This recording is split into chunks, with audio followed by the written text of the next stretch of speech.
Assalamualaikum warahmatullahi wabarakatuh. Waalaikumsalam warahmatullahi wabarakatuh. Alhamdulillahirrabbilalamin. Wabihi nasta'in ala umuri dunya waddin. Assalatu wassalamu ala asrafil anbiya'i wal mursalin Sayyidina Muhammadin wa ala alihi wa ashabihi ajmain, amma ba'd. Pertama-tama marilah kita panjatkan puji syukur atas kehadirat Allah Subhanahu wa taala, karena atas rahmat-Nya lah sehingga kita dapat berkumpul pada forum pembawa materi pada kali ini.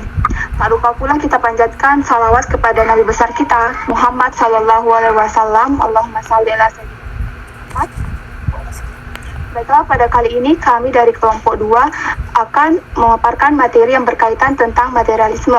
Adapun teman kelompok saya yaitu yang pertama Saudara Muhammad Reski Miftahul Fajar Amrin sebagai pemateri pertama, Nurul Qalbi sebagai pemateri kedua, Muhammad Taufik sebagai pemateri ketiga, Musyawirah Azalia sebagai pemateri keempat, Muhammad Irsandi sebagai pemateri kelima, Andi Hafid Aziz sebagai pemateri ke-6, Ahil Haisam sebagai pemateri ke-7, dan Siti Hajar Ramadana sebagai pemateri ke-8, dan saya sendiri Mutmainah sebagai moderator.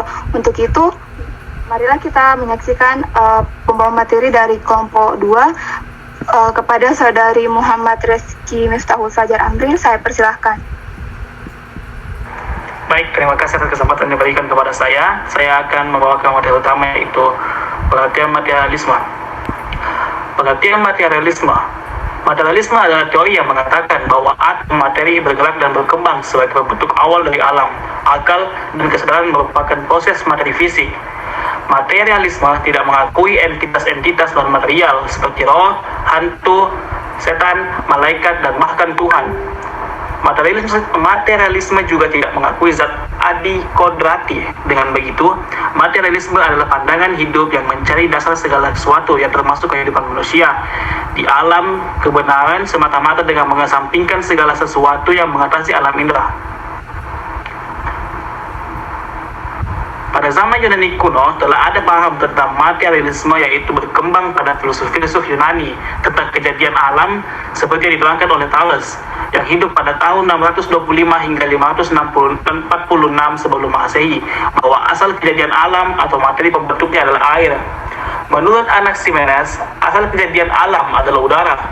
Filsafat ini terus-menerus berkembang, dan menurut Heraklitus yang hidup pada tahun 540 sampai 480 sebelum Masehi, materi yang membentuk alam raya ini adalah segala sesuatu yang mengalir.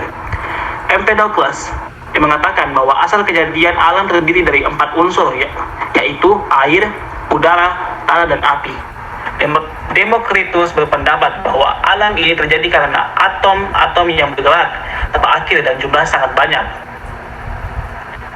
Pada abad pertengahan, materialisme tidak begitu populer di kalangan masyarakat karena sifat materialisme yang bertentangan dengan agama. Pada waktu itu, kekuasaan tertinggi dalam negara diatur oleh agamawan dan gereja. Baru pada abad ke-19, yakni abad Renaissance atau abad pencerahan, paham materialisme dipakai sebagai dasar ilmu pengetahuan yang konkret karena segala sesuatu dapat dibuktikan dan bereksperimen. Mempercayai materialisme berarti harus menaati hukum yang terkandung dalam materialisme. Hukum tersebut adalah sebagai berikut. Yang pertama, hukum 1. Materi itu ada, nyata, dan konkret. Materi harus ada, nyata, dan konkret. Hal ini bisa kita lihat dan terasa dengan indera kita. Semua realitas yang hidup di alam atau kejadian-kejadiannya dapat diterangkan dengan indera, karena indera dapat melihatnya, merasakannya, dan mendengarkannya. Kejadian alam yang belum pernah kita lihat dan dengar bukan berarti sesuatu di luar materi. Semua itu adalah materi yang belum dijelaskan oleh indera. Seperti pada masyarakat kuno, kejadian bencana alam seperti gunung meletus, gempa bumi, dan banjir adalah buatan dewa. Untuk terhindar dari bencana alam, mereka menyembah dewa yang telah disebutkan di atas. Yang kedua adalah hukum 2. Materi itu terdiri dari materi yang lebih kecil dan saling berhubungan atau dialektis. Semua yang ada di alam ini tersusun oleh partikel-partikel kecil yang tersusun rapi menjadi satu kesatuan yang saling berhubungan. Misalnya, pada tubuh manusia yang terdiri dari materi-materi yang lebih kecil, yaitu organ. organ yang terdiri dari pencernaan, pernapasan, pengeluaran, pemikiran, atau otak dan lain-lainnya, atau materi yang lebih kecil, yaitu sel-sel, sehingga indera tak mampu untuk melihatnya. Semua yang ada pada tubuh manusia adalah satu kesatuan yang saling berhubungan. Sekian yang bisa saya sampaikan, saya kembalikan kepada moderator. Baik, terima kasih kepada Saudari Muhammad Rizky Tahul Fajar Amri. Selanjutnya yaitu Saudari Nurul Qalbi. Saya persilakan Saudari Nurul Qalbi. Terima kasih atas kesempatan yang telah diberikan oleh moderator. Baiklah, saya akan melanjutkan materi dari Saudara Rizky, yaitu hukum ketiga, materi mengalami kontradiksi.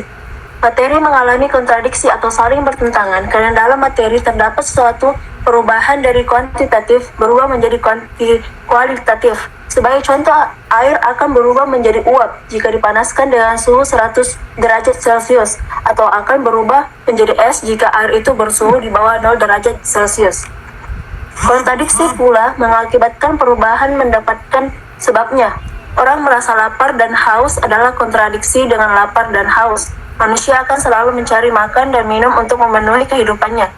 Makan dan minum dengan cara bekerja, dan dengan bekerja manusia berusaha merubah alam serta mengubah hubungan-hubungan yang ada dalam. Hukum keempat, materi selalu berubah dan terus berubah. Kesepakatan terhadap rumus kehidupan bahwa tidak ada yang lebih alami daripada perubahan itu sendiri, dan perubahan dimulai dengan kontradiksi atau akibat pengaruh antara materi-materi yang menyusunnya atau intervensi dari luar. Maksudnya adalah perubahan pada materi tersebut disebabkan karena adanya kontradiksi dari dalam materi itu sendiri, atau perubahan terhadap materi juga dipengaruhi oleh pengaruh dari luar materi. Lebih lanjut, diterangkan bahwa paham materialisme terdiri atas 5 aliran, yaitu A. Modern. Materialisme modern. Materialisme modern mengatakan bahwa alam itu merupakan kesatuan material yang tidak terbatas. Alam di dalamnya segala materi dan energi selalu ada dan akan tetap ada dalam alam. Adalah sesuatu yang keras yang dapat diindra atau dapat diketahui oleh manusia.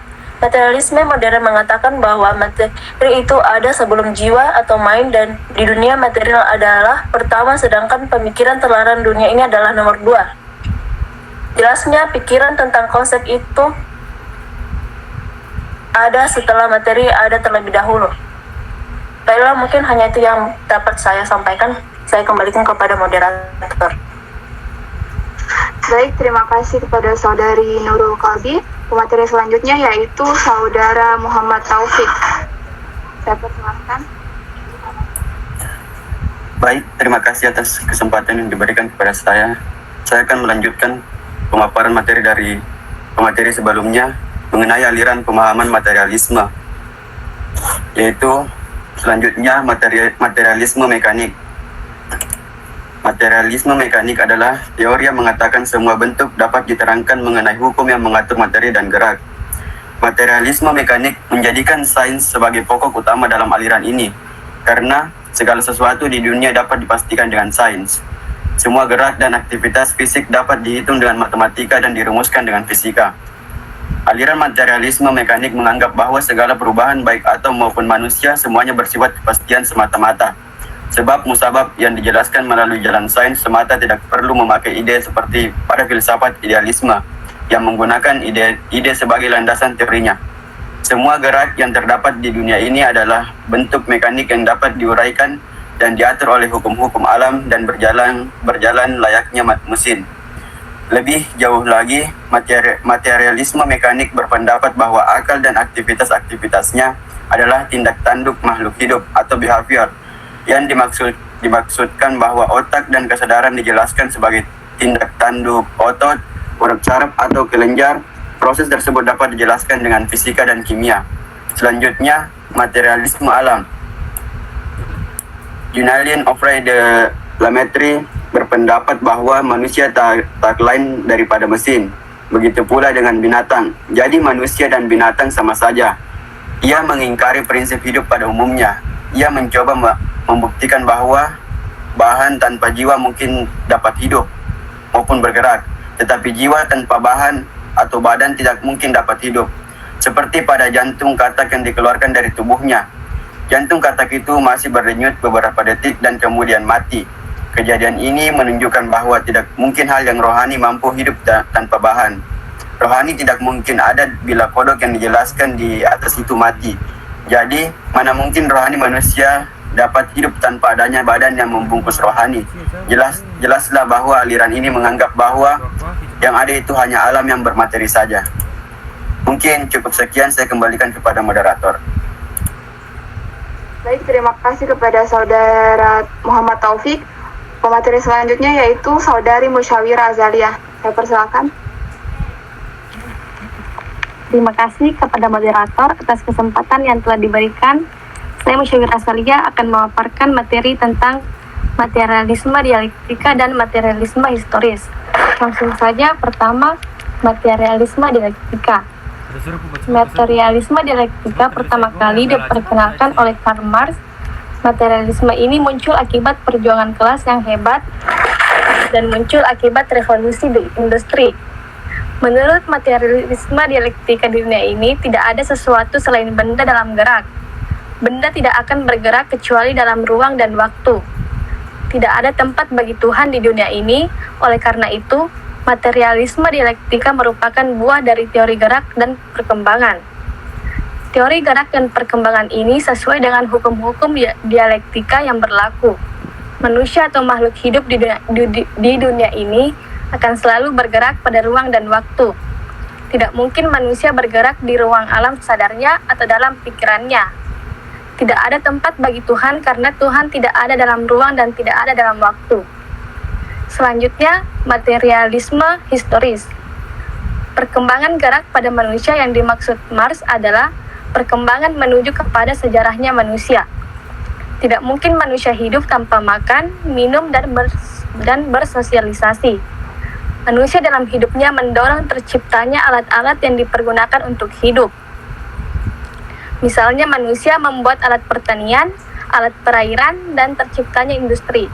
Semua alat dan industri itu tak lain daripada materi. Yang hendak dihasilkan juga materi. Jadi, materialisme historis mendasarkan perkembangan masyarakat atau sejarah atas materia. Itulah tadi pemaparan materi dari saya kembalikan kepada moderator. Terima kasih. Baik, terima kasih kepada Saudari Musyawirah Azalia. Pemateri selanjutnya yaitu Saudara Muhammad Irsandi. Saya persilakan. Oke, baik.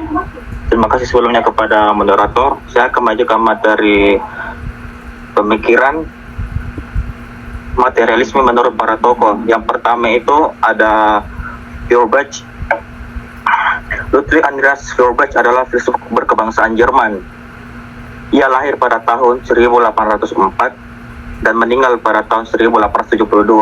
Feuerbach belajar teologi di Heidelberg dan filsafat di Berlin. Ia adalah seorang sayap kiri yang belajar metode dialektis Hegel, tapi menolak ajarannya. Menurutnya, idealisme Hegel harus dipusatbalikan karena bukan roh yang berkembang, melainkan materi, bahwa kenyataan kita terdiri dari materi dan manusia. Mana mungkin roh yang tidak nyata dapat dijadikan sebagai yang ada pada hal yang nyata dan benar, adanya manusia. Lebih lanjut, Feuerbach menerjemahkan teologi Helms berubah menjadi antropologi. Dengan demikian, mengubah Tuhan menjadi sahabat-sahabat manusia. Agama menjadi politik, menyembah menjadi bekerja, mengubah kaum Kristiani yang menamai diri mereka malaikat menjadi manusia 100%. Allah menurut Feuerbach adalah ciptaan dari manusia. Mengapa demikian? Karena Allah tidak dapat diindra. Pernyataan ini merupakan kritik Feuerbach tentang agama. Jika benar demikian, secara radikal penulis menyatakan bahwa kehidupan manusia hanya untuk bersosialisasi antar manusia, dan jika manusia mati hanya akan menjadi abu saja dalam alam ini. Tidak ada agama dalam ajaran Feuerbach. Yang kedua, menurut Karl Marx. Karl Marx adalah filsuf yang lahir di Trier, Jerman Barat pada 5 Mei 1818 dari keluarga Yahudi. Ayahnya, Heinrich Marx, ialah seorang advokat atau pengacara. di negara Rusia dan dibaptis menjadi Protestan lantaran pekerjaan. Keadaan yang membuat ayah Marx menjadi Kristen yaitu akibat kekalahan Prancis di Waterloo pada tahun 1815 yang mengakibatkan dipecahnya Henry. Jika tetap beragama Yahudi, ibunya Henriette menolak menjadi Kristen hingga menjelang wafatnya, tetapi kedelapan anaknya dibaptis agama Kristen. Marx adalah seorang yang amat mencintai keluarga ayah, ibu, saudara-saudara, dan bahkan Jenny kekasihnya. Marx tidak pernah absen mengirim surat untuk mereka ketika sedang belajar di Bonn. Marx melanjutkan studinya di Universitas Berlin. Marx muda yang menjadi pelajar dan mahasiswa di Bonn dan Berlin amat giat memperkaya dirinya dengan ilmu pengetahuan. Kegemarannya membaca dan menulis, berpikir, dan berefleksi. Selain kegemarannya itu, Marx muda juga melihat begitu banyak penderitaan yang dialami kaum dan tak terpunya masyarakat yang tertindas oleh kekuasaan lembaga-lembaga resmi dan para pemilik modal industri. Hal ini mengusik perhatian Marx untuk memikirkan bagaimana cara-cara guna membebaskan manusia dan dari penderitaan. Mungkin itu dari saya kembalikan kepada moderator. Baik, terima kasih kepada Saudara Muhammad Irsyadi. Pemateri selanjutnya yaitu Saudari Andi Nur Hafidaziz. Saya persilakan. Baik, terima kasih atas kesempatan yang telah diberikan kepada saya. Langsung saja, teori praksis. Materialisme dialektika Karl Marx adalah buah dari teori gerak dan perkembangan. Menurutnya, materilah yang primer dan idelah yang sekunder. Marx juga menilai bahwa dunia ini adalah konstan baik dalam gerak, perkembangan maupun regenerasinya. Marx juga memandang ide itu tidak lain dari dunia material yang direfleksikan oleh pikiran manusia dan diterjemahkan dalam bentuk-bentuk pemikiran. Teori praksis Marx juga dapat diartikan bahwa prakteklah yang lebih dulu digunakan manusia, sedangkan teori justru diambil daripada praktek. Materialisme Marx adalah kebalikan dari idealisme Hegel, di mana Hegel menyatakan bahwa ide absolut atau dijadikan kebenaran utama dalam filsafatnya. Tetapi menurut Marx, idealisme Hegel hanya sebagai teori belaka. Pengetahuan absolutnya akan benar-benar absolut jika filsafatnya sampai ke tingkat praksis. Untuk mencapai tingkatan praksis, ide absolut harus berada dalam realitas sosial politik untuk membebaskan kebebasan manusia. Selanjutnya, teori keterasingan. Marx memulai kajiannya dengan membedakan manusia dengan binatang. Binatang dapat hidup dan berkembang serta menyatu dengan alam. Binatang mendapatkan makanannya langsung dari alam dan tempat tinggal, juga menyatu dengan alam, tetapi manusia adalah makhluk yang kompleks yang membutuhkan semuanya, baik makanan, minuman, tempat tinggal, dan kehidupan sosial. Manusia memenuhi kehidupan sosialnya dengan cara bekerja. Bekerja menurut Marx adalah kemampuan yang dihasilkan tangannya sendiri, hingga bekerja adalah kegiatan yang manusia sukai, bukan terpaksa untuk bekerja demi nafkah. Teori keterasingan Marx dapat ditarik kesimpulan bahwa materialisme historis menyatakan bahwa menurut hukum sejarah, masyarakat mesti berkembang dari masyarakat feodalisme melalui masyarakat kapitalisme ke masyarakat sosialisme dan komunisme. Jadi hal yang mendasarkan perkembangan masyarakat disebut sejarah oleh Marx. Mungkin itu yang sempat saya sampaikan. Saya kembalikan kepada moderator. Baik, terima kasih kepada Saudari Andi Nur Hafidaziz. Pemateri selanjutnya yaitu Saudara Ahyul Haitsam. Saya persilakan.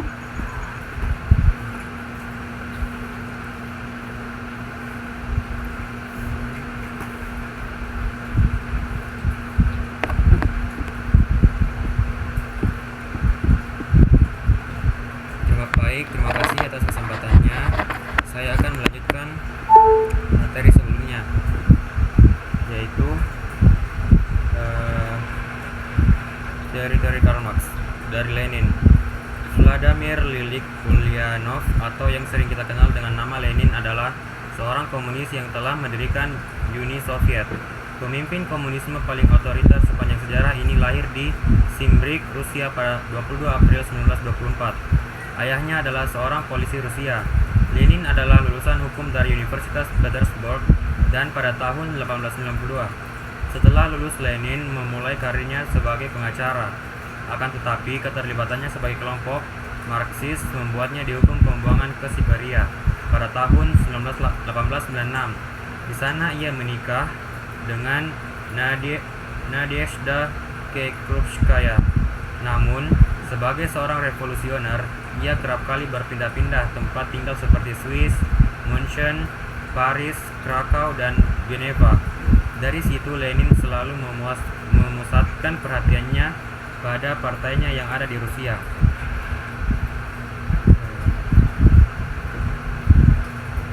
Negara Soviet.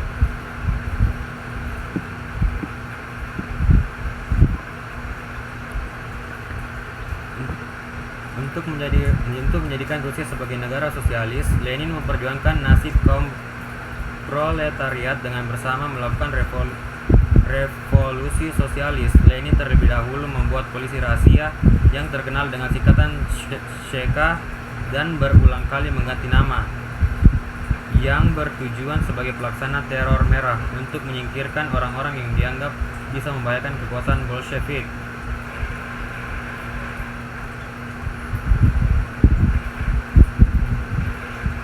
Partai-partai dan organisasi-organisasi non-komunis telah dihancurkan. Pers dan radio dikuasai oleh partai komunis. Tidak ada kebebasan berpendapat untuk masyarakat. Sesuatu yang anti-komunis atau anti-Soviet sangat berbahaya pada waktu itu, karena semuanya dapat terlacak oleh polisi-polisi rahasia yang memata-matai masyarakat. Menurut Lenin, teori praksis Marx harus mewujudkan dengan tindakan, bukan hanya sekedar teori. Maka dari itu, untuk mewujudkan teori praksis Marx yang menjadikan masyarakat feodal dan kapitalis menjadi masyarakat sosialis dan komunis. Akibat teori praksis Marx yang digunakan Lenin, lebih dari 100 juta orang meninggal karena kekejaman komunis. Kebencian Lenin juga tertuju terhadap agama. Ribuan pastor, biarawan, dan biarawati dipenjara dan bahkan dibunuh. Tempat peribadatan ditutup. Negara Soviet yang dipimpin oleh Lenin menjadikan ateisme sebagai ideologi negara. Soviet menjadi negara komunis paling totaliter di dunia. Sekian dari saya kembalikan ke moderator.